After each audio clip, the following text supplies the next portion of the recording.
A man stands in a brightly lit room. He stares at a screen. He scrolls. He scrolls some more. He is looking for something. He doesn't know what. He is trying to find a dead relative. Not their grave, their Facebook page. He wants to see their face. He wants to read their old posts. He wants to feel like they are still here, just a click away. This is how we handle death now. We digitize the ghost. We keep the data alive. But imagine a world with no screens, no photos, no written words at all. You have a body. You have a memory. And you have a very, very big problem. What do you do with the dead? Why did we start burying them at all? It sounds like a simple question. It is not. Here is the first problem. A dead body is not just a sad thing. It is a dangerous thing. In the modern world, we call this biohazard. In the ancient world, it was just Tuesday. A decomposing corpse attracts predators. It attracts scavengers. It attracts insects that carry disease. You have a group of maybe 20 or 30 people. You are all trying to survive. You have no antibiotics. You have no sealed containers. You have no concept of germs as we know them. But you are not stupid. You see that when the body stays near the camp, people get sick. You see that the animals come. So the first reason to bury the dead? It was basic sanitation. It was trash disposal. But it was never just that. Because if it was just trash, you would just leave the body behind. You would walk away. But they didn't. They stayed. They dug. This is where it gets strange. The oldest known intentional burial is about 130,000 years old. It was found in a cave called Khafsa in Israel. The body was placed in a fetal position. It was sprinkled with red ochre. Red ochre is iron oxide. It looks like blood. It looks like life. These people were not just getting rid of a problem. They were performing a ritual. They were painting the dead with the color of life. Why? Think about your own brain for a second. You have a cognitive bias called agency detection.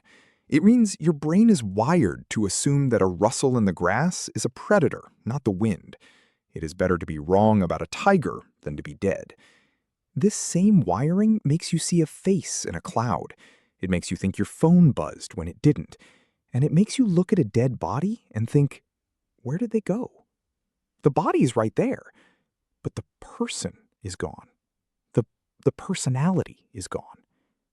Ancient humans did not have a word for soul, but they had the experience of it. They felt the absence. They felt the presence of something that was no longer there. So they treated the body like a vessel.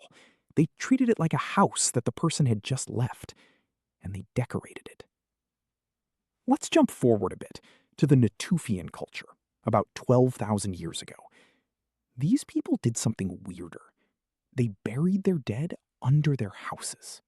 Imagine living in a one-room apartment. Your grandmother dies. You dig a hole in the living room floor. You put her in it. You cover it up. You put your mat over it. You sleep on top of her every night. Sounds made up, right? But we have found dozens of these burials. Entire villages built on top of their ancestors. Why would you do that? Why live with the dead? Because you wanted them to stay. You wanted them to be part of the family. You wanted their protection. In a world without police, without locks, without walls that actually stop an enemy, your ancestors were your security system. Their spirits were watching. They were guarding the threshold. But here is the twist, the one that really changes how you see this. This is a plastered skull from Jericho, about 9,000 years old. They took the head off the body. They rebuilt the face with plaster. They put shells in the eye sockets.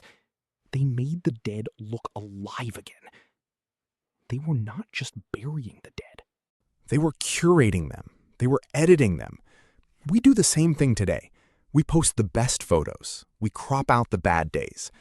We create a digital version of a person that is cleaner, kinder, and more perfect than the real one ever was. The ancient people were doing the same thing. They were taking the messy reality of death, the rot, the decay, the silence, and they were replacing it with a face that could still watch over them, a face that could still be part of the community. So what is the real reason we buried our dead? It was not just about hygiene. It was not just about religion. It was about control. Death is the one thing you cannot control. It is the one thing that happens to you no matter what you do. And that is terrifying.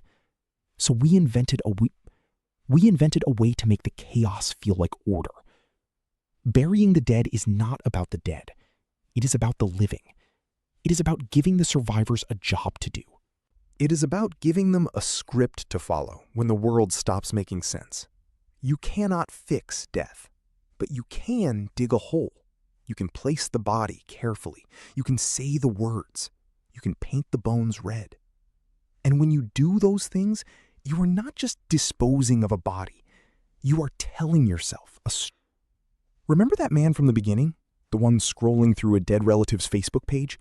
He is doing the same thing the Natufians did. He is keeping the ghost alive. He is curating the memory. He is trying to make the person stay. The tools change. The technology changes. But the problem is the same. We are all just trying to hold on. We are all just trying to make the silence a little less loud. And that is why we bury our dead. Not because we have to, but because we cannot bear to let them go.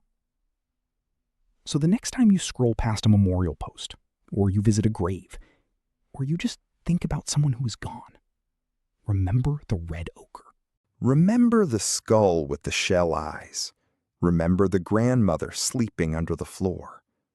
You are not just remembering, you are continuing a ritual that is 130,000 years old. You are painting the bones red. You are keeping the ghost alive. And that is the strangest thing of all. We are still the same people.